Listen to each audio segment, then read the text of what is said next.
আজ জেলায় বানের জলের সঙ্গে তীব্র লড়াই, সুপেয় পানি ও খাবার সংকট। সাতকানিয়ায় আরও এক মৃত্যু, দুর্গত এলাকায় সেনাবাহিনী। ঢাকার বাইরে হাসপাতালে সক্ষমতা বাড়াতে কাজ করছে সরকার। উপজেলা পর্যায়ে বাড়ানো হবে চিকিৎসা সেবা।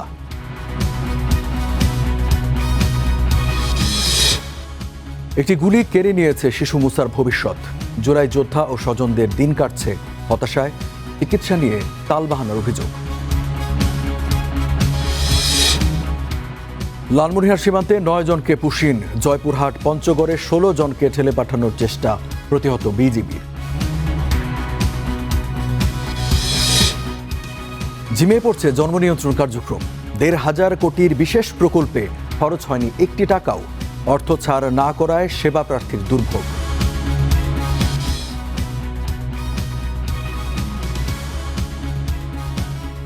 স্বাগত স্টার নিউজে, সাথে আছে রঞ্জু ইফতেখার। দেখছিলেন সংবাদ শিরোনাম।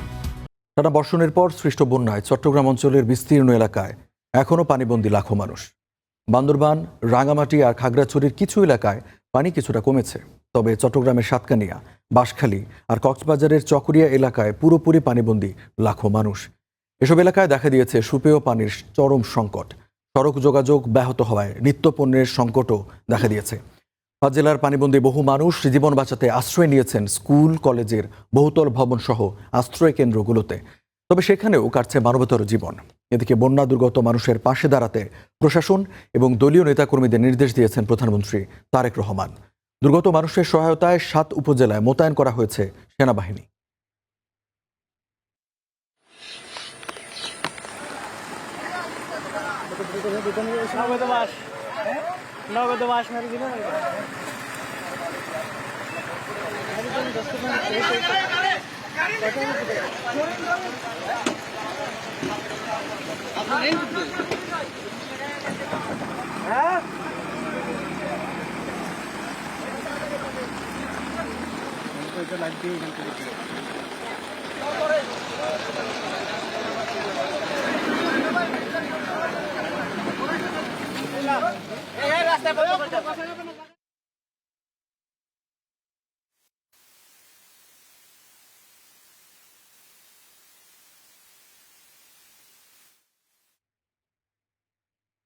দর্শক, আকস্মিক বন্যা দুর্গতদের সহায়তায় চট্টগ্রামের 7 উপজেলায় মোতায়েন করা হয়েছে সেনাবাহিনী। এ নিয়ে আরও জানবো, আমাদের সহকর্মী সাতকানিয়া থেকে যুক্ত হচ্ছেন রোকন উদ্দিন। রোকন, ত্রাণ সহায়তা কার্যক্রমে সেনাবাহিনীর তৎপরতা কেমন দেখছেন?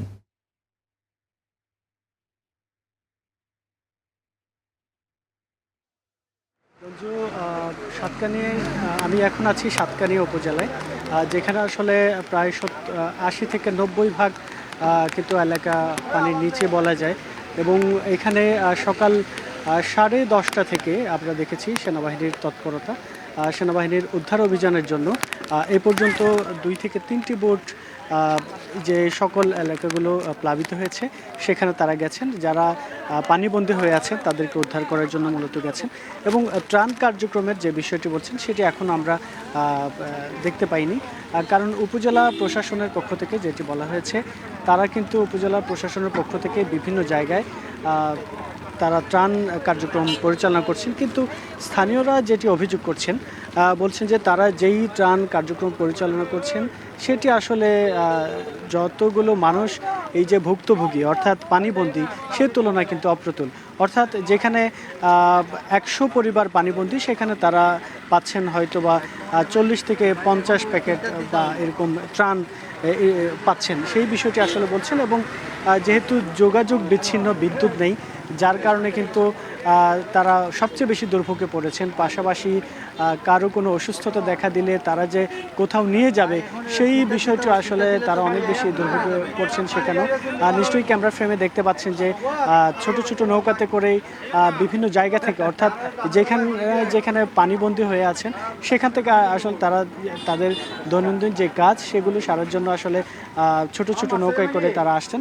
আমি এখন আছি চট্টগ্রাম কক্সবাজার যে মহাসড়কটি রয়েছে সেখানটায়, আর সেখানে পাশে যেই এলাকাগুলো আসলে দেখা যাচ্ছে সেখানে কিন্তু একেবারে পানিতে তলিয়ে গেছে। আমরা এখনো পর্যন্ত আসলে সেখানে পৌঁছতে পারিনি। সেনাবাহিনীর অন্য আরও 2টি বোট তারা সেখানে নিয়ে যাবে। তখন আমরা হয়তো তাদের সাথে সেই এলাকাগুলো আসলে সেখানে দেখতে পাবো এবং সেখানকার সার্বিক যে পরিস্থিতি সেটি আরও আমরা বিস্তারিত জানাতে পারবো।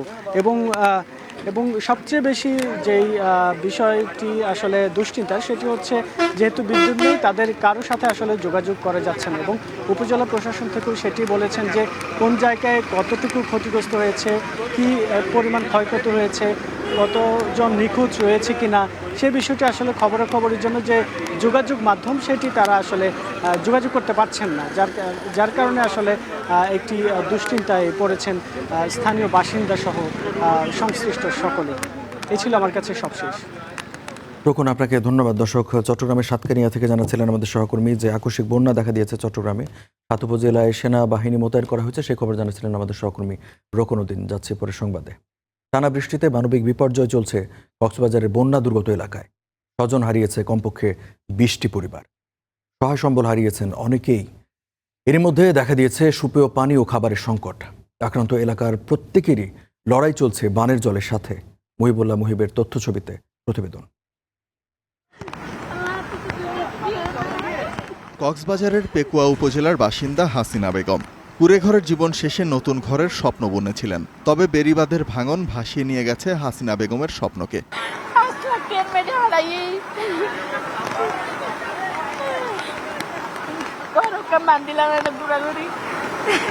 হাসিনা বেগমের মতো আরও অনেকের সাজানো সংসার উলটপালট হয়ে গেছে।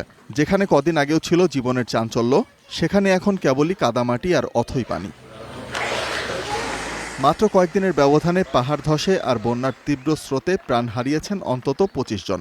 নষ্ট হয়েছে ঘরবাড়ি। সব হারিয়ে অনেকের কপালেই এখন দুশ্চিন্তার ভাঁজ। কোমর উপর উঠে গেছে, এখন বাচ্চা এবং বাচ্চা ফ্যামিলি সবাই খুব দুর্ভোগে আছে। গতকাল সকাল থেকে বাড়িতে 1 হাঁটু পানি, আজকে কোমর পর্যন্ত হয়ে গেছে। থাকা খাওয়ার কোনো হিসেব নেই। সবে নষ্ট হয়ে গেছে, ফ্রিজ কাঠ হঠাৎ করে অতর্কিত অবস্থায় রাত 12টা-1টার দিকে পানি ঢুকছে, যার কারণে কোনো প্রস্তুতি ছিল না আমাদের।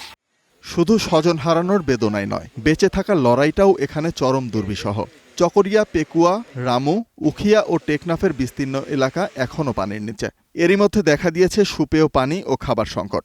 দুর্গত এলাকায় শিশু খাদ্য ও চিকিৎসা সেবার ব্যবস্থারও বেহাল অবস্থা। সড়ক যোগাযোগ বন্ধ, নেই বিদ্যুৎও। গামছা ফিরিয়ে বাড়ি থেকে বাড়িছি, আমাদের খানা দাওয়া কোনো হিসেব কিতাব নাই। খাবারের ব্যবস্থা করতে পারতেছি না, বাচ্চাদেরকে নিয়ে কোনো মতে থাকা যাচ্ছে না, তাই নিরাপদ স্থানে আমরা চলে আসতেছি। কিছু সাহায্য সহযোগিতা ফাটে বলে আরো বেশি অনুরোধ করি। বাচ্চাগুলো এখানে অসুস্থ, ওনারা কানা করি ভালো ট্রিটমেন্ট করতে পারবেন, এখানে চিকিৎসা সুবিধা লাই আর এক কানা করি তৎপরতা করি বললাই।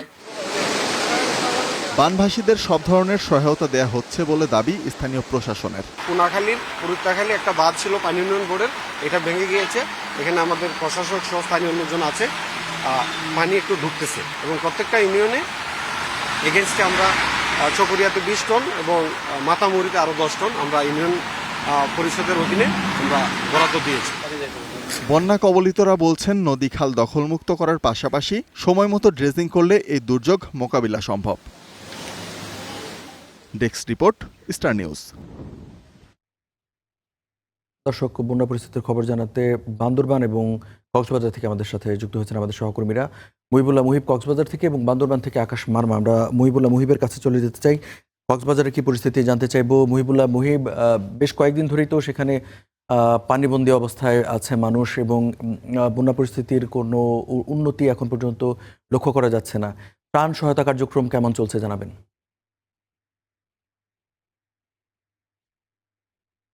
আসলে সকাল থেকে মুষলধারে বৃষ্টি কিন্তু চকরিয়া, পেকুয়া, মাতামুহুরীতে হচ্ছে, তবে কক্সবাজার শহরেও মুষলধারে বৃষ্টি হয়েছে। তার পাশাপাশি আসলে পানি কমেছে মূলত হচ্ছে রামু এবং হচ্ছে কক্সবাজার সদরের যে বিস্তীর্ণ এলাকা প্লাবিত ছিল সেই এলাকায়, তবে অপরিবর্তিত রয়েছে চকরিয়া, পেকুয়া এবং মাতামুহুরীর অন্তত 35টি ইউনিয়ন, যেখানে আসলে প্রায় 2 লক্ষাধিক মানুষ ইতিমধ্যে পানিবন্দী অবস্থায় রয়েছে। পানির স্তর কিছুটা কমলেও তবে সেটি দুর্ভোগের লাগাম টেনে ধরতে পারেনি। আমি এই মুহূর্তে আছি রেল লাইনের উপরে চলে এসছে মানুষ, যেহেতু দীর্ঘদিন অর্থাৎ গেল 4 দিন ধরে আসলে মানুষ পানিবন্দী অবস্থায় রয়েছে। পানি বৃদ্ধির ফলে তারা আসলে বাড়িঘর ছেড়ে যে কক্সবাজার চট্টগ্রাম যে রেলপথ রয়েছে সেই রেলপথের আশেপাশে কেউ তাঁবুতে এবং কেউ হচ্ছে ঝুপড়ি তৈরি করে মূলত আসলে বাড়িঘরে পানি ঢোকার কারণে তারা আসলে এই রেলের উপরে চলে আসছে। যদিও আশ্রয় কেন্দ্রের কথা বলেছে, আমরা এই এলাকার বিভিন্ন আশ্রয় কেন্দ্রে গিয়েছি, বিশেষ করে 90টি আশ্রয় কেন্দ্র রয়েছে চকরিয়া উপজেলায়।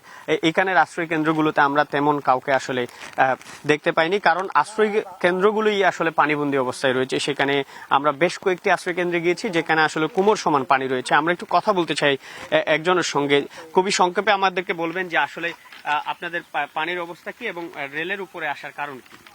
সালাম আলাইকুম রহমতুল্লাহ।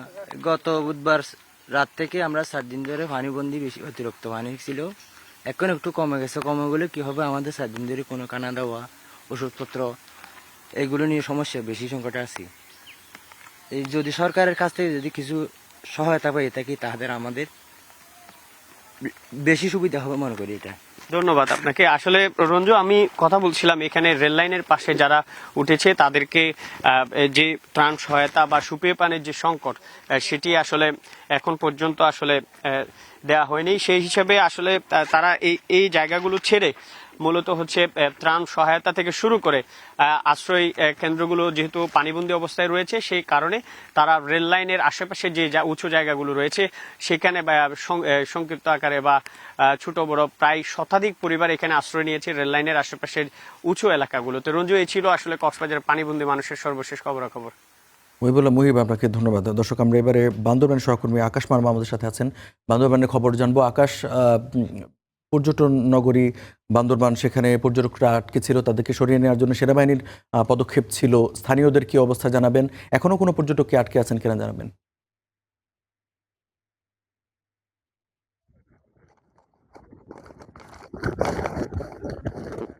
ধন্যবাদ। আসলে গতকালকে যে বৃষ্টি বন্যায় সেটি কিছুটা কমলেও আজ গতকাল রাত থেকে কিন্তু টানা ভারী বর্ষণ শুরু হয়েছে। এর ফলে সাঙ্গু নদীর যে বিপদ সীমা সেটি আবার পার করেছে এবং যে গতকালকে যেখানে পানি নিম্নাঞ্চলগুলো প্লাবিত ছিল সেখানে কিছুটা কমলেও এখন তা আবার বেড়েছে। আমি এখন যেখানে আছি সেটা হচ্ছে মূলত আর্মি পাড়াতে। আমি একটু পিছনে একটু দেখাতে চাই যে বান্দরবানের যে আর্মি পাড়া রয়েছে, এই গতকালকে কিন্তু এখানে প্রায় যেসব ঘর বাড়ি রয়েছে সেসব ঘর বাড়ি কিন্তু গতকালকে কমেছিল, পানি কমে যাওয়াতে কিছুটা তারা স্বস্তিতে ফিরেছিল। তো আজকে গতকাল রাত হঠাৎ করে বৃষ্টি হওয়ার কারণে আবার পানি বেড়েছে, বাড়ার ফলে যেসব ঘর বাড়ি যারা বন্যার্ত রয়েছে তারা আবার আশ্রয় কেন্দ্রে আশ্রয় নিয়েছেন। যেসব আপনি যেটা বলছিলেন যে থানচি যে রেমাক্রিতে বন্যা আপাতত, আমি এখন এখানে এখনো কোনো পর্যটক আটকা নাই। সেনাবাহিনী, বিজিবি এবং প্রশাসনের এবং টুরিস্ট গাইড তাদের মাধ্যমে কিন্তু তাদেরকে উদ্ধার করা হয়েছে।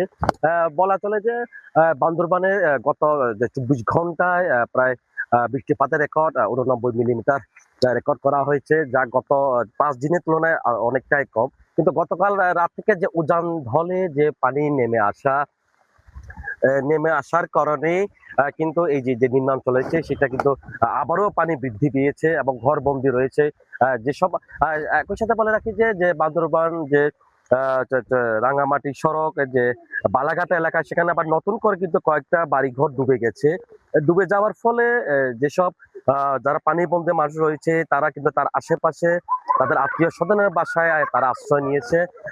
একই সাথে যে পাহাড়ে ধসের ঝুঁকি কিন্তু আরো বেড়ে গেছে বলা চলে, কেননা যে লামার যে আজিজনগরের যে পাহাড় ধসের ঘটনার পর কিন্তু এই বান্দরবানের আশেপাশে যারা রয়েছেন তাদের মাঝে এখন আতঙ্ক সৃষ্টি হয়েছে। রঞ্জু, বলে রাখি যে বান্দরবানে কিছুক্ষণ আগে আমরা যখন বালাঘাটায় যখন লাইভ দিয়েছিলাম তখন কিন্তু একজন ব্যক্তি সে বলেছে যে তার ওখানে পাহাড় কাটার কারণে তাদের বাড়ি এখন ধসের আশঙ্কা রয়েছে। তো প্রশাসন যদি এই পাহাড় ধসের ঝুঁকি এড়াতেও কাজ করছে, আশ্রয় কেন্দ্রে যারা আশ্রয়নার্থী রয়েছে তাদেরকেও খাবার দেওয়া হচ্ছে। সব মিলিয়ে বলা চলে যদি টানা ভারী বর্ষণ যদি আরো থাকে, বান্দরবানের যে ভয়াবহ 2023 সালের যে ভয়াবহ বন্যা আবারও ওইরকম রূপ নেবে এই বান্দরবানের। রঞ্জু। আকাশ মানব, আপনাকে ধন্যবাদ। দর্শক, কক্সবাজার এবং বান্দরবান থেকে আমাদের সহকর্মীরা জানাচ্ছিলেন যে আকস্মিক বন্যা দেখা দিয়েছে সেখানে, সে খবর জানাচ্ছিলাম। তাই এলো ইনোভার, যেন আপনি লাইফে থাকেন রেডি প্রতিদিন। Innova, designed for now. বন্যায় ঘরবন্দি মানুষের কাছে আরেক আতঙ্ক বিষধর সাপ। বান্দরবান সদরে ভেসে বেড়াচ্ছে সাপ, যা ঢুকে পড়ছে ঘর ও ভবনেও। এই আতঙ্কের পাশাপাশি ত্রাণ সহযোগিতা না পাওয়ার অভিযোগ করছেন স্থানীয়রা। বাসির আহমেদের ছবিতে নিবিড় সাহার প্রতিবেদন। এমন দৃশ্য যেন ইঙ্গিত দেয় এক ভয়াবহ অভিজ্ঞতার। বন্যায় শুধু নৌকা নয়, উঁচু ভবনের প্রবেশেও এক প্রকার চ্যালেঞ্জ। বাড়ি না ছাড়া কয়েকশো মানুষ বান্দরবানের মূল শহরের আর্মিপাড়ায় আটকে আছেন পানিবন্দী অবস্থায়। শিশু, বৃদ্ধ আর অসুস্থদের নিয়ে চরম অনিশ্চয়তায় কাটছে সময়। আজকে 4 দিনে ঘরবন্দি অবস্থা আছি, এখন অসহায় হয়ে গেছে যে মানে কোনো দিকে লড়তে পারতেছি না, অসুস্থ মানুষ। আমরা কি ঘর জেনে নিব নাকি বাইরে হবো? এখন তো ওখানে যদি জানলো যাই ঘর জিনিসটা নষ্ট হয়ে যাবে। ময়লা পানি বেশি, আর পানি আবারও বাড়তেছে। কিছু রাতকে সারা রাত পানি বৃষ্টি হয়েছে। আতঙ্ক বাড়ছে বহুগুণ। বন্যার পানিতে ভেসে বেড়াচ্ছে সাপ, দেখা যাচ্ছে স্থানীয়দের ঘরবাড়িতেও। সাপ আছে, বিচ্ছু আছে, কিছু পাহাড়ি অনেক বিষধর অনেক কিছুই পাওয়া যায়। সাপ ঘরের মধ্যে আজকে পিড়ে একটা মারছি, আমি নিজে ঘর ধুতে যাইয়া। অনেকের অভিযোগ, এখন পর্যন্ত ত্রাণ হিসেবে শুধু বিশুদ্ধ পানির বোতল পেয়েছেন। পর্যাপ্ত খাদ্য কিংবা প্রয়োজনীয় সহায়তা এখনো পৌঁছায়নি। বন্যা হওয়ার কারণে মানুষের কাছে এখনো ত্রাণ বিতরণ আসে নাই। মানুষ খাবার পানিতে অনেক কষ্টের ভিতরে জীবনযাপন করতেছে। দিনমজুরের মানুষ ঢালাইয়ের কাজ করে, রিক্সা চালায়, কেউ ডেলি কাজ করে খায়, কিন্তু তাদের মধ্যে যে খানা দানা যে পৌঁছানোর মাত্র যে একটা সহযোগিতা এখন তোমার উপজেলা থেকে আসে নাই, ডিসি থেকে কোনো সাহায্যই আসে নাই। এদিকে সাঙ্গু ও মাতামুহুরী নদীর পানি কিছুটা কমায় 5 দিন পর উন্নতির দিকে যাচ্ছে বন্যা পরিস্থিতি। তবে পানি পুরোপুরি না নামা পর্যন্ত দুর্ভোগ আর সাপের আতঙ্ক দুটোই কাটছে না স্থানীয়দের। নিবিড় সাহা, স্টার নিউজ, বান্দরবান। এদিকে পানি বেড়ে প্লাবিত হয়েছে হাওড়াঞ্চলের বিস্তীর্ণ এলাকা। বাঁধ ভেঙে প্লাবিত হচ্ছে নতুন নতুন এলাকা। সড়ক ও বাঁধ ভেঙে যাওয়ায় ব্যাহত হচ্ছে সড়ক যোগাযোগ। ঘরবাড়ি, রাস্তাঘাট ও ফসলি জমি তলিয়ে যাওয়ায় অনেকেই গবাদি পশু ও প্রয়োজনীয় সামগ্রী নিয়ে ঠাঁই নিয়েছেন নিরাপদ আশ্রয়ে। পানির নিচে সুনামগঞ্জ তাহিরপুর সড়ক। টানা বৃষ্টি আর ভারতের ঢলে হু হু করে ঢুকছে পানি। বৃষ্টি কিছুটা কমলেও আশার বাণী নেই আবহাওয়ার। জেলার নদ নদী আর হাওরে বাড়ছে পানি। প্রতিদিনই প্লাবিত হচ্ছে নতুন নতুন এলাকা। সড়ক তলিয়ে যাওয়ায় ব্যাহত হচ্ছে যোগাযোগ। আগামী 48 ঘন্টা উজানে ভারী বর্ষণের পূর্বাভাস থাকায় নিচু এলাকায় পানির চাপ আরও বাড়ার শঙ্কা পানি উন্নয়ন বোর্ডের। দুর্যোগপূর্ণ আবহাওয়ায় জীবন ও সম্পদের নিরাপত্তায় জারি করা হয়েছে সতর্কতা। স্বেচ্ছাসেবক উদ্ধারকারী দল ব্র্যাগ, আপনারা জানেন ব্র্যাগ 792 জন তারা রেডি করে রেখেছে। ইরা আমাদের জানিয়েছে তারা 300 জন রেডি রেখেছে। রেড ক্রিসেন্ট 80 জন স্বেচ্ছাসেবক তারা প্রস্তুত রেখেছে। আর পাশাপাশি মেডিকেল টিম 1056টি। অতীতের মতো এখন এবারও জেলা প্রশাসন এবং উপজেলা প্রশাসন সবাই প্রস্তুত আছে দুর্যোগ নিয়ে। হবিগঞ্জের খোয়াই নদীর বাঁধ ভেঙে তলিয়ে গেছে অন্তত 20 গ্রাম। বন্যার পানি লোকালয়ে প্রবেশ করায় হবিগঞ্জ মিরপুর আঞ্চলিক সড়কে ব্যাহত হচ্ছে যান চলাচল। দুর্ভোগে পড়েছেন হাজারো মানুষ। আমরা অসহায় পড়ছি, আমরা কই যাইম। আমরা অনেক মানুষই অনেক ভোগান্তির ভিতরে পানি, রান্না নাই, খাওয়া নাই। গরিব মানুষ, ছোটা হানি নাই, রান্না হয়েছে না, বাড়ি হয়েছে না, বাচ্চা হয়েছে উপাস খাবার। ঘরবাড়ি, রাস্তাঘাট ও ফসলি জমি তলিয়ে যাওয়ায় অনেকেই গবাদি পশু ও প্রয়োজনীয় সামগ্রী নিয়ে বসত ভিটে ছেড়ে ঠাঁই নিয়েছেন নিরাপদ আশ্রয়ে। ক্ষতিগ্রস্ত হয়েছে অন্তত 6000 পরিবার। জরুরি পরিস্থিতি মোকাবেলায় খোলা হয়েছে কন্ট্রোল রুম। মাননীয় প্রধানমন্ত্রী শ্রদ্ধেয় জনাব তারেক রহমান সাহেব এ রাত্রে বিস্মিত অবহিত হয়েছেন এবং সঙ্গে সঙ্গে জেলা প্রশাসন সহ সংশ্লিষ্ট সকলকে নির্দেশ দিয়েছেন যেন এই বন্যা কবলিত মানুষের পাশে ওনার সরকার আছে। মৌলভীবাজারে দুকুল উপচে প্লাবিত মনু নদ। তলিয়ে গেছে সদর ও কুলাউড়া সহ 3 উপজেলার 18টি ইউনিয়নের বিস্তীর্ণ অঞ্চল। ভাঙন দেখা দিয়েছে রাজনগর উপজেলায়। নিচু এলাকায় জলাবদ্ধতা। পানিবন্দী অন্তত 40,000 মানুষ। যারা ক্ষতিগ্রস্ত হয়েছে তাদেরকে বিভিন্ন আশ্রয় কেন্দ্র জায়গায় তাদেরকে স্থানান্তর করা হয়েছে এবং তাদের সার্বিক সহযোগিতার জন্য তাৎক্ষণিকভাবে শুকনো খাবারের প্যাকেট এবং চাল এবং টাকা তাদেরকে পাওয়া হচ্ছে।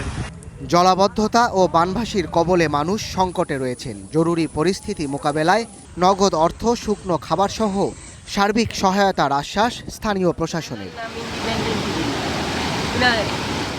Desk report, star news. সক্রিয় মৌসুমী বায়ুর প্রভাবে টানা 4 দিন ধরে দেশের বিভিন্ন স্থানে বৃষ্টি হচ্ছে। আগামী মঙ্গলবার পর্যন্ত রংপুর, ময়মনসিংহ ও সিলেট বিভাগে বৃষ্টির প্রবণতা আরও বাড়তে পারে। এ সময় ঢাকাসহ দেশের দক্ষিণাঞ্চলে অতি ভারী বৃষ্টির সংখ্যা নেই বলে জানিয়েছে আবহাওয়া অধিদপ্তর। তবে বৈরী আবহাওয়ার কারণে এখনও সমুদ্র বন্দরসমূহে 3 নম্বর সতর্ক সংকেত জারি রয়েছে। এদিকে টানা বৃষ্টিতে সাঙ্গু, কুশিয়ারা, মনু ও খোয়াই নদীর 6টি পয়েন্টে পানি বিপদসীমার ওপর দিয়ে প্রবাহিত হচ্ছে। এছাড়া তিস্তা, সুরমা, কুশিয়ারা, সোমেশ্বরী, মুহুরী ও মাতা মুহুরী নদীর একাধিক পয়েন্ট সতর্ক সীমায় রয়েছে।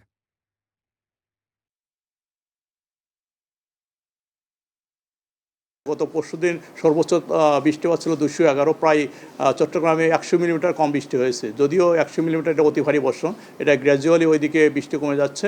আমরা আশা করি যে আগামী 24 থেকে 48 ঘন্টার ভিতরে ওই সব জায়গাতে বৃষ্টি আরও কমে যাবে। তবে কিছুটা বৃষ্টি বাড়বে, বিশেষ করে রংপুর, ময়মনসিংহ এবং রাজশাহী ডিভিশনে। সেক্ষেত্রে দেখা যাচ্ছে যে আপনার দক্ষিণাঞ্চলে বৃষ্টি অনেকটাই কমে যাবে। সমুদ্র বন্দরে যে 3 নম্বর সতর্ক সংকেত ছিল, এটা হয়তো আজকে আমরা সন্ধ্যা পর্যন্ত রাখবো। আমরা হয়তো এখনই সিগন্যাল তুলে ফেলবো। তবে ছোটো ছোটো মাছ ধরা নৌকা ট্রলারকে আমরা বলবো যে সন্ধ্যা পর্যন্ত সাবধানে চলাচল করতে। সন্ধ্যার পরে থেকেও পরিস্থিতি অনেকটা উন্নতির দিকে যাবে। ঢাকায় রোগীর চাপ কমাতে জেলা ও উপজেলা পর্যায়ের হাসপাতালে সক্ষমতা বাড়াতে সরকার কাজ করছে বলে জানিয়েছেন প্রধানমন্ত্রী তারেক রহমান। সকালে ঢাকা মেডিকেল কলেজে ডিএমসি ডে 2026 ও বৃক্ষরোপণ কর্মসূচির উদ্বোধন অনুষ্ঠানে একথা জানান তিনি। এ সময় চিকিৎসকদের শহরের পাশাপাশি গ্রামেও সমান গুরুত্ব দিয়ে সেবা দেওয়ার আহ্বান জানান প্রধানমন্ত্রী। এর আগে অনুষ্ঠানে স্বাস্থ্যমন্ত্রী সরদার মোহাম্মদ শাকাউত হোসেন বলেন, স্বাস্থ্যসেবা নিশ্চিতে প্রতি উপজেলায় কমপক্ষে 10 শয্যার কিডনি ডায়ালাইসিসের ব্যবস্থা করা হবে। পরে স্বাস্থ্য প্রতিমন্ত্রী এম এ মুহিত বলেন, প্রত্যেক উপজেলায় অন্তত 2 জন মেডিকেল টেকনোলজিস্ট নিয়োগ দেওয়া হবে।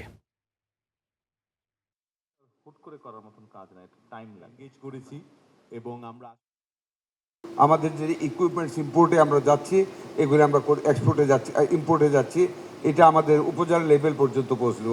এমনকি কিডনি ডায়ালাইসিস 10 বেড আমরা করতে যাচ্ছি উপজেলা লেভেল পর্যন্ত। Health minister, state minister, secretary, ওনাদেরকে অন্য কাজগুলো দেখতে হচ্ছে। এই পার্টিকুলার এই বিষয়টা যেটা আপনি মেনশন করেছেন, ওটা আমার যতটুকু ধারণা আছে, আমি মাঝে মাঝে আমাকে উনি আপডেট দেন, তো জিয়া বোধহয় এটা নিয়ে কাজ করছেন।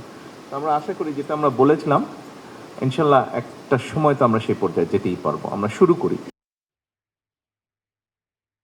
যাদের রক্তে রক্তাক্ত হয় লাল সবুজের বাংলাদেশ, পালিয়ে যেতে বাধ্য হয় ফ্যাসিবাদী সরকার, মাত্র 2 বছরের ব্যবধানে সেই জুলাই যোদ্ধা ও তাদের স্বজনদের দিন কাটছে চরম হতাশায়।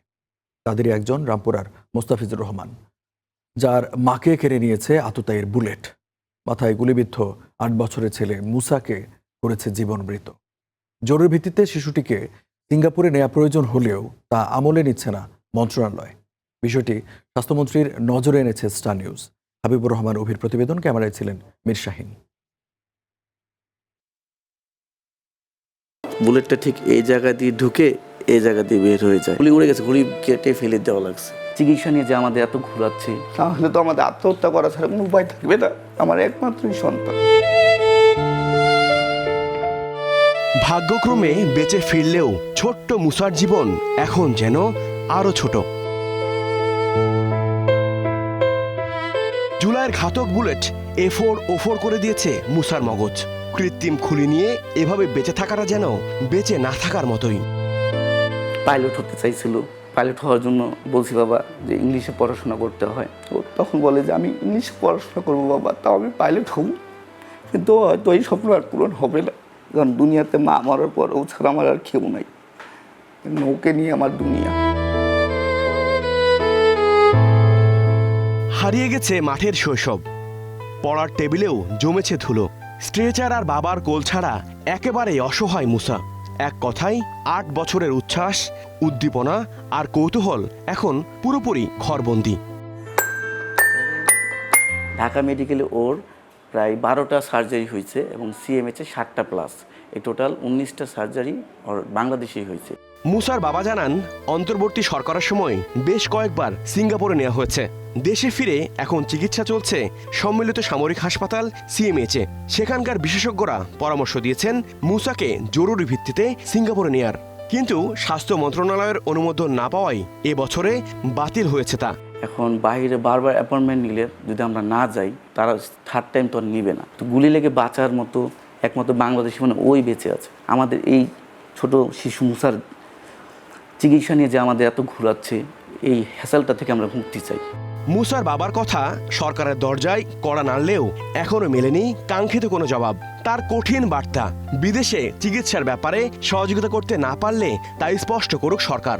মুসার চিকিৎসার জন্য দেশ থেকে বিদেশ থেকে অনেকে সাহায্য করতে যাচ্ছে, কিন্তু যখন আমরা তাদেরকে বলছি তাহলে আপনারা বলে দেন আপনারা পারবেন না, তাহলে আমি তাদেরকে বলি, তারা বলতেছে না আমরা কি বলছি করতে পারবো না, কিন্তু সময় লাগবে, সরকারি কাজ সময় লাগবে।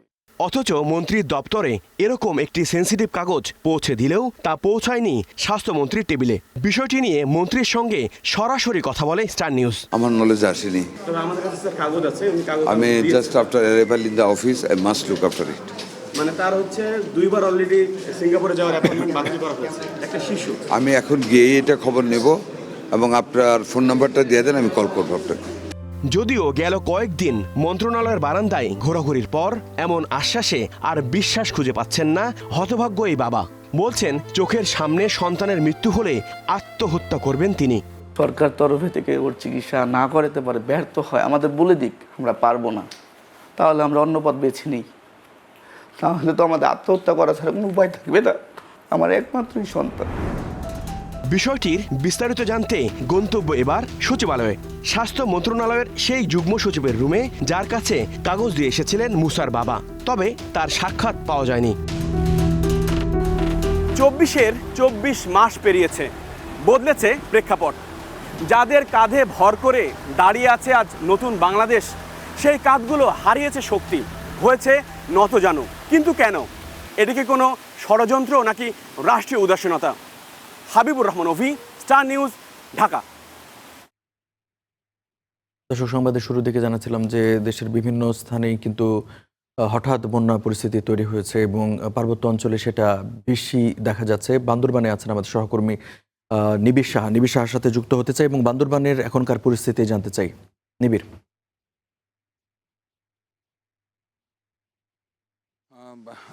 রঞ্জু, আমি এখন দাঁড়িয়ে আছি বান্দরবান সদরের যে বাস টার্মিনাল রয়েছে সেই বাস টার্মিনালের কাছে। তবে এখানে কিন্তু সকাল 9টার দিকে আমরা খবর পেয়েছি যে এখানে পাহাড় ধসের ঘটনা ঘটেছে এবং এর পরবর্তীতে আমরা দেখেছি যে ফায়ার সার্ভিসের সদস্যরা এসে তারা কিন্তু এই যে বিশাল বড় সাইজের একটি গাছ, সেটিকে রাস্তার মাঝখান থেকে সরিয়ে নিয়ে রাস্তার পাশে রাখা হয়েছে, সরানো হয়েছে। এর পাশাপাশি আমরা দেখছি গতকাল রাত থেকে কিন্তু আসলে তীব্র ভারী বর্ষণ এবং পাহাড়ি ঢলের কারণে কিন্তু রাত থেকে বৃষ্টি এখন পর্যন্ত কিন্তু অনবরত বৃষ্টি হচ্ছে। এ সময় কিন্তু আসলে এই যে পানি কিছুটা নামতে শুরু করার পর কিন্তু আসলে এই যে পাহাড় ধসের ঘটনাগুলো সেটি কিন্তু আবারও ঘটতে শুরু করছে। আমরা দেখেছি গত পরশু লামাই পাহাড় ধসের ঘটনায় 5 জন মারা গেছেন। এর পাশাপাশি আজকে আমরা দেখলাম যে বান্দরবান শহরের ঠিক কাছে, একদম কাছে কিন্তু এই পাহাড় ধসের ঘটনাটি ঘটলো এবং এর পাহাড়ের ওপরে কিন্তু আসলে যেখান থেকে ধসটি হয়েছে সেখানে কিন্তু আমরা দেখছি যে আরও বেশ কিছু টিন শেড এবং বেশ কয়েকটি ঘর রয়েছে। সেগুলো কিন্তু আসলে এখন বলা যায় যে এক প্রকার ঝুঁকির মধ্যে পড়ে গেছে। সেগুলোকে পলিথিন দিয়ে মুড়িয়ে রাখা হয়েছে যেন আসলে সেখান থেকে নতুন করে আর কোনো পাহাড় ধসের ঘটনা ঘটতে না পারে। তবে সকালে যখন এই ঘটনাটি ঘটে তখন কিন্তু বেশ খানিকক্ষণ এই রাস্তা কিন্তু বন্ধ অবস্থায় ছিল। পরবর্তীতে ফায়ার সার্ভিসের সদস্যরা এসে দেখা যাচ্ছে যে রাস্তা বলা যায় যে বন্ধ অবস্থায় ছিল। এরপর ফায়ার সার্ভিসের সদস্যরা তারা এসে এই গাছের গুঁড়ি এবং যে পাহাড় ধসের কারণে যে পরিমাণ মাটি রাস্তার ওপরে ছিল সেটি কিন্তু সরিয়ে রাস্তাটি আবারও পরিষ্কার করে যান চলাচলের উপযোগী তৈরি করেছে। তো সব কিছু মিলিয়েই ছিল আমার কাছে থাকা সবশেষ খবর। নিবিড়, আপনাকে ধন্যবাদ। চীন সীমান্তে ফের পুশিন চেষ্টা চালিয়েছে বিএসএফ। এর মধ্যে লালমনিরহাটে 2 দফায় 9 জনকে বাংলাদেশে ঠেলে পাঠানোর চেষ্টা করা হয়েছে। 3 জনকে আটক করেছে স্থানীয়রা। এছাড়া জয়পুরহাটে 3 ও পঞ্চগড়ে 13 জনকে পুশিন চেষ্টা ব্যর্থ হয়েছে বিজিবির বাধায়।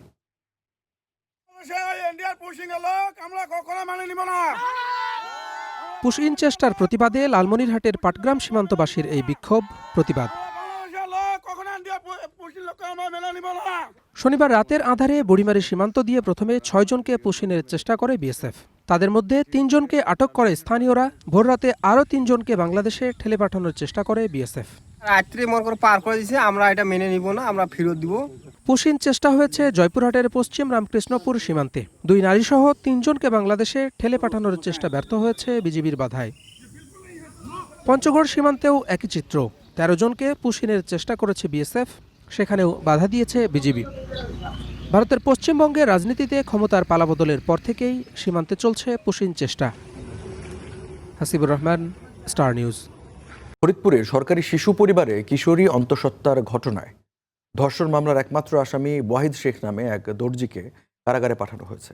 এছাড়া দায়িত্বে অবহেলায় 5 কর্মকর্তা কর্মচারীকে করা হয়েছে সাময়িক বরখাস্ত। এ বিষয়ে আরও খবর জানবো, আমাদের সহকর্মী ফরিদপুর থেকে যুক্ত হয়েছে রাইফুজ্জামান হিমন। হিমন, এই ঘটনাটি কিভাবে ঘটলো এবং এই সবশেষ আর কি তথ্য রয়েছে আপনার কাছে জানাবেন?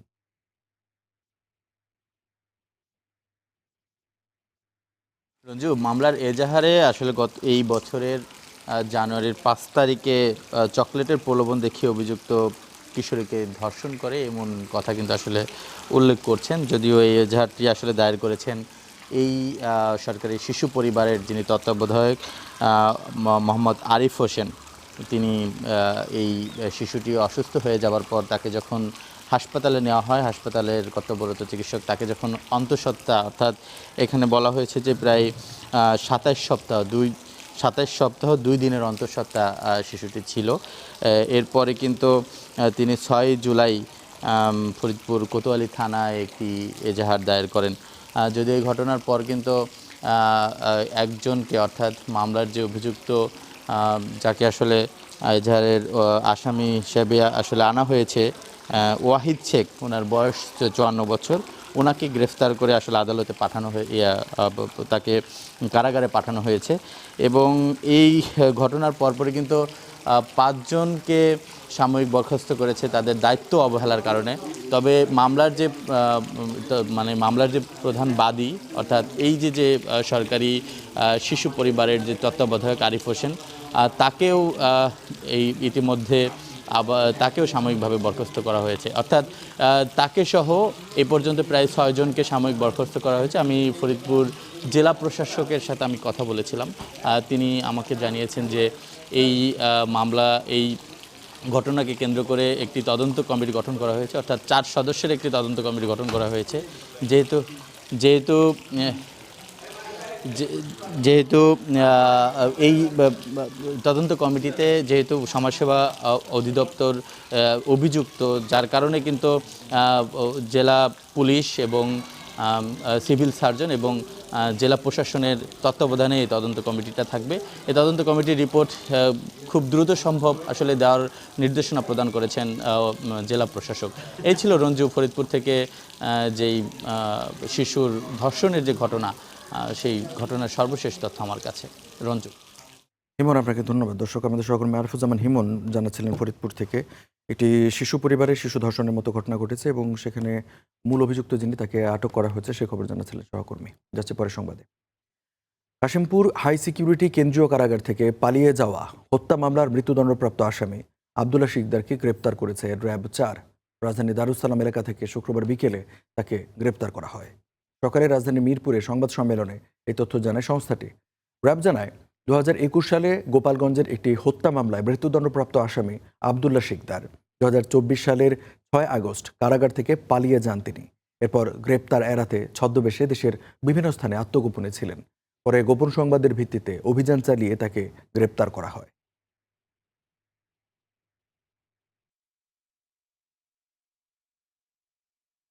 কাশিমপুর হাই সিকিউরিটি কারাগার থেকে মৃত্যুদণ্ডপ্রাপ্ত একজন পলাতক আসামিকে দারুসালাম থানা থেকে আমাদের র্যাব 4-এর একটি চৌকস দল গ্রেপ্তার করেছে। গ্রেপ্তারকৃত আসামি এবং মামলার এজাহার পর্যালোচনায় জানা যায়, গ্রেপ্তারকৃত আসামি মোহাম্মদ আবদুল্লাহ শিকদার গোপালগঞ্জের একটি হত্যা মামলায় মৃত্যুদণ্ডপ্রাপ্ত হয়ে গত 23 ডিসেম্বর 2023 থেকে কাশিমপুর কারাগারে বন্দী অবস্থায় ছিল। দর্শক, ঢাকা মেডিকেল কলেজের প্রতিষ্ঠাবার্ষিকীর অনুষ্ঠান ডিএমসির 2026 ও বৃক্ষরোপণ কর্মসূচির উদ্বোধন অনুষ্ঠানে বক্তব্য রাখছেন প্রধানমন্ত্রী তারেক রহমান। আমরা সরাসরি যাচ্ছি সেখানে। আমরা যদি চিন্তা করি ঢাকা মেডিকেল কলেজ, আমরা যদি চিন্তা করি শুধু মেডিকেল কলেজ না, আমার কাছে মনে হচ্ছে যে এটা একটা শুধু মেডিকেল কলেজ না, আমার কাছে মনে হচ্ছে যে এটা একটা জীবন্ত সাক্ষী, একটা ইতিহাসের একটা ডকুমেন্টারিটা এখানে দেখলাম ঘন্টাখানেক আগে, আমরা যে ডকুমেন্টারিটা এখানে দেখলাম ঘন্টাখানেক আগে, আমরা কিভাবে ঢাকা মেডিকেল কলেজ আমাদের সেই ভাষা আন্দোলনে অবদান রেখেছে। আমরা দেখেছি সেখানে, আমরা জানি 1971 সালে আমাদের মহান মুক্তিযুদ্ধে ঢাকা মেডিকেল কলেজ কিভাবে সেখানে অবদান রেখেছে। 90-এর স্বৈরাচার বিরোধী আন্দোলন, সেই আন্দোলনকে সফল করার জন্য ঢাকা মেডিকেল কলেজ কিভাবে ইতিহাসের সাক্ষী হয়ে আছে। এবং সবশেষে আমরা দেখেছি 2024 সালের 5ই আগস্ট অর্থাৎ জুলাই আন্দোলনে কিভাবে ঢাকা মেডিকেল কলেজ প্রত্যেকটি চিকিৎসক, প্রত্যেক কর্মকর্তা কর্মচারী কিভাবে সেই আন্দোলনের সাথে ওতপ্রোতভাবে জড়িয়ে গিয়েছিলেন, কিভাবে সেদিন আহত শহীদ মানুষগুলোর পাশে তারা দাঁড়িয়েছিলেন, চিকিৎসা দিয়েছিলেন। প্রত্যেকটা ক্ষেত্রেই কিন্তু এই প্রতিষ্ঠানের একটা গুরুত্বপূর্ণ ভূমিকা রয়েছে। এই দেশের বাইরেও আমরা জানি বিভিন্ন দেশ থেকে এখানে বিভিন্ন শিক্ষার্থী আসে এখানে। আমরা যে শুধু ভালো ভালো চিকিৎসকই তৈরি করেছি শুধু তা নয়, এখান থেকে আমরা, যদিও এই বিষয়টি নিয়ে এখানে আলোচনা হয়েছে, তারপরেও এখান থেকে আমরা শিক্ষক, গবেষক, সমাজ নেতা, মুক্তিযোদ্ধা, এইরকম অনেক মানুষকে তৈরি করিয়েছি আমরা। এখানে আজকে কয়েকজন চিকিৎসক আছেন, সামনেও আমাদের চিকিৎসক আছেন, আমাদের বিরোধী দল থেকে একজন এখানে চিকিৎসক আছেন যিনি সংসদ সদস্য, সরকারি দল থেকে আছেন, মিনিস্টার আছেন, এমপিজ আছেন, যারা পেশাগতভাবে ডাক্তার, কিন্তু এই মেডিকেল কলেজ থেকেই তারা বেরিয়েছেন। ঐতিহাসিক ঐতিহ্যবাহী এই যে মেডিকেল কলেজ 81তম প্রতিষ্ঠা বার্ষিকী উপলক্ষে প্রথমে আমি সাবেক এবং বর্তমান শিক্ষক, শিক্ষার্থী, ডাক্তার, নার্স, স্বাস্থ্যকর্মী সহ এই প্রতিষ্ঠানের সাথে যারা বিভিন্নভাবে জড়িত প্রত্যেককে আমি জানাই আন্তরিক অভিনন্দন আজকের এই দিনে। একই সাথে আমার মনে হয় ঢাকা মেডিকেল কলেজের এই 81তম প্রতিষ্ঠা বার্ষিকী উপলক্ষে আমরা যারা আমাদের সামনে আছেন, যারা আমাদের আশেপাশে আছেন, যাদেরকে আমরা দেখতে পাচ্ছি, কথা বলতে পারছি, তাদেরকে যেরকম স্মরণ করা উচিত। আজকের এই দিনে বোধহয় এমন অনেক মানুষ আছেন, আমরা ভিডিওতে দেখেছি, টিকটকে ডকুমেন্টারিতে দেখেছি, যারা আমাদের মাঝে নেই, কিন্তু এই প্রতিষ্ঠানকে বেড়ে উঠতে যারা সাহায্য করেছেন, এই মানুষগুলোকে আমি মনে করি আজকের দিনে শ্রদ্ধার সাথে স্মরণ করা উচিত। সকল সম্মানিত উপস্থিতিবৃন্দ, ঢাকা মেডিকেল কলেজের এই যে যাত্রা, এই যাত্রাপথে দেশের সকল প্রান্তের সকল মানুষের কাছে কোনো না কোনোভাবেই মেডিকেল কলেজটি পরিচিত। বিশেষ করে রাজধানীর মানুষের সার্বক্ষণিক একটা নির্ভরতার প্রতীক হচ্ছে এই ঢাকা মেডিকেল কলেজ। এই হাসপাতালের কোনো একটি কক্ষে, এটাও আমরা দেখেছি, আমি যে বক্তব্যটা দিতে যাচ্ছি সেটাও ডকুমেন্টারিতে সুন্দরভাবে ফুটে উঠেছে, কক্ষে অথবা করিডোরে প্রতিদিন এরকম অনেক মানুষ আছে, কেউ হয়তো আনন্দে ভরে উঠছেন, আবার বেদনাতেও ভরে যাচ্ছে যার মন। এখানে নতুন জীবন স্পন্দন যেরকম এখানে তৈরি হচ্ছে, একইভাবে হয়তো এখানে অনেক জীবন আলো নিভে যাচ্ছে। টেলিস্কোপ হাতে এক প্রান্তে যখন একজন ডাক্তারের, টেলিস্কোপের একটা প্রান্তে যখন একজন ডাক্তারের কানে থাকে, ঠিক অন্য প্রান্তে তখন স্পন্দিত একটা হয় একটা মানুষের জীবন, আর চিকিৎসক এবং রোগীকে ঘিরে আবর্তিত হয় কিন্তু একটা পরিবারের অগাধ বিশ্বাস। সম্মানিত উপস্থিতিবৃন্দ, যারা চিকিৎসা পেশায় নিয়োজিত রয়েছেন, একটু আগেও আমি যে কথাটি বলেছি আলোচনা প্রসঙ্গে, কিংবা একজন চিকিৎসক হওয়া পর্যন্ত যারা পড়াশোনা করছেন, আমাদের ইন্টার্নি যারা আছে তারাও তাদের বিষয়গুলো তুলে ধরেছে আমাদের কাছে। প্রত্যেকটা মানুষের মনোজগতে কিন্তু আমরা যারা নন ডাক্তার, আমাদের যাদের চিকিৎসা আপনাদেরও প্রয়োজন হয়, তারপরেও আমরা মনে করি যে আপনারা সবসময় সুস্থই থাকেন। আমরা যারা নন ডাক্তার, আমাদের চিন্তা ভাবনায় কিন্তু আপনারা আপনারা এমন একজন মানুষ হিসাবে আমরা আপনাদেরকে চিন্তা করি যার কাছে কিন্তু আমরা একটা ভরসা পাই, যার কাছে আমরা ভরসা পাই একটা পরম বন্ধু হিসাবে। বিশেষ করে মানুষ কখন যায় আপনাদের কাছে? মানুষ আপনাদের কাছে যায় কিন্তু বিপদে পড়লে, এবং একজন মানুষ বিপদে পড়ে যখন আরেকজন মানুষের কাছে যায় তখন কিন্তু সে সেই মানুষটাকে তার ভরসার আশ্রয়স্থল মনে করে বলেই কিন্তু তার কাছে যায়। সেরকম একটি পরিস্থিতিতে মানুষ আপনাদের কাছে যায়। চিকিৎসকগণই কিন্তু রোগে শোকে কাতর মানুষের পরম বন্ধু হয়ে ওঠেন, এবং এই কথাটি আমি আমার জীবনেও এটি উপলব্ধি করেছি। এই দেশেরই প্রখ্যাত কয়েকজন চিকিৎসক আমার মাকে অনেকগুলো বছর ধরে চিকিৎসা দিয়েছেন, প্রত্যেক মুহূর্তে ওনারা তাকে টেক কেয়ার করেছেন। উনি মৃত্যুর কিছুদিন আগে উনি বিদেশে গিয়েছিলেন। এখানে ডিবেট হচ্ছিল আমাদের মধ্যে যে আবার ওনাকে নিব কি নিব না, নিব কি নিব না।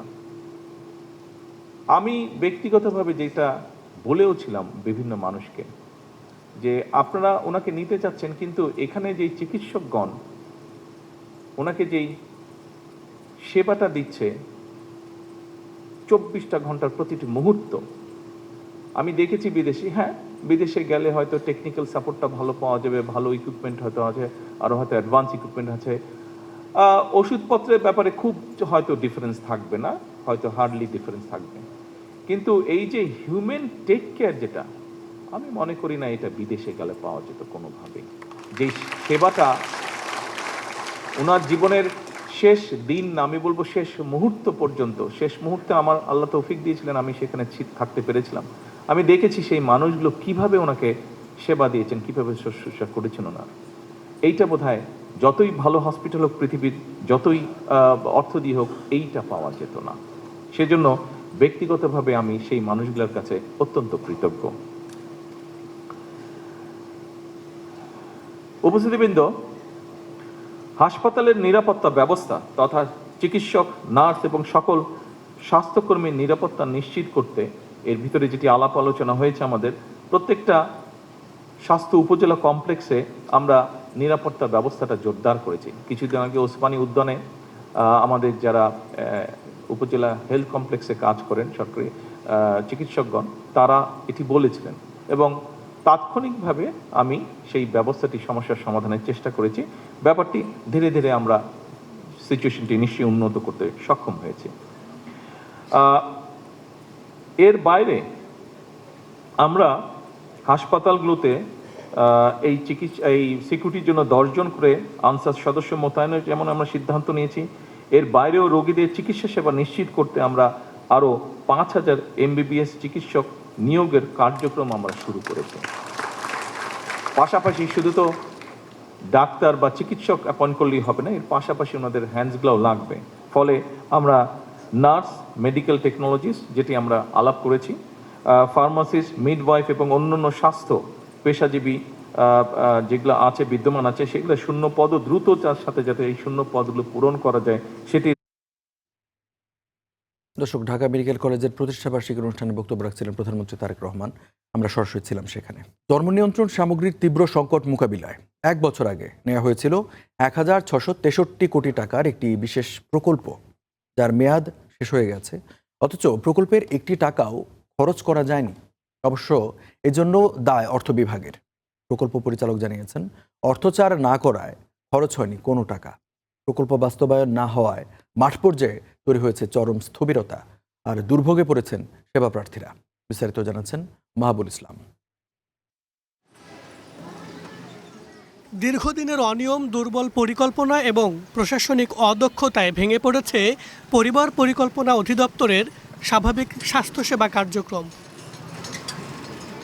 এর সরাসরি প্রভাব পড়েছে জনসংখ্যা বৃদ্ধির হারে। সরকারি তথ্য অনুযায়ী 2025 সালে দেশে মোট প্রজনন হার বেড়ে দাঁড়িয়েছে 2.4-এ। এই পরিস্থিতিতে উদ্বিগ্ন হয়ে তৎকালীন অন্তর্বর্তীকালীন সরকার জরুরি ভিত্তিতে প্রকল্প অনুমোদন করে। 1663 কোটি টাকার এই প্রকল্পের বাস্তবায়নে সময় 2025 সালের 1 জুলাই থেকে 2026 সালের 30 জুন পর্যন্ত। সেই হিসেবে প্রকল্পটির মেয়াদ শেষ হয়েছে গত মাসে।